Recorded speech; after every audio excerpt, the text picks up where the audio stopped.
হঠাৎ একদিন আকাশে দেখা গেল এক বিশাল অবিশ্বাস্য বড় মহাকাশযান। মুহূর্তেই পৃথিবীর মানুষ হতবাক। হাজার হাজার মানুষ জড়ো হয়ে সেই দৃশ্য দেখতে লাগল। ধীরে ধীরে মহাকাশযানটি মাটিতে নামল। তার বিশাল দরজা খুলে গেল, আর ভেতর থেকে বেরিয়ে এলো এক নেতা, মাথায় রাজমুকুটের মতো অদ্ভুত মুকুট, সঙ্গে তার দল। চারদিকে নিস্তব্ধতা। নেতাটি বলল, আমরা মহাবিশ্বের রক্ষক, আমাদের তোমাদের পৃথিবীর নেতার কাছে নিয়ে চলো, আমাদের একটি গুরুত্বপূর্ণ ঘোষণা আছে। তাদের নিয়ে যাওয়া হলো একটি পার্লামেন্টে, যেখানে সব নেতা অপেক্ষা করছিল। নেতাটি মঞ্চে উঠে বলল, আমরা দেখছি তোমরা অকারণে একে অপরের সাথে যুদ্ধ করছো, তাই আমরা তোমাদের সব প্রযুক্তি এবং সব অস্ত্র নিয়ে যাচ্ছি। এরপর মহাকাশযানগুলো আকাশে উঠে পৃথিবী থেকে সব অস্ত্র আর প্রযুক্তি নিয়ে চলে গেল।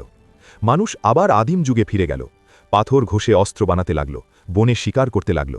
কিন্তু কিছুদিন পরেই তারা আবার শুরু করল একে অপরের সাথে লড়াই, সেই পাথরের অস্ত্র দিয়েই। তাৎপর্য: মানুষের মানসিকতা কখনোই বদলায় না।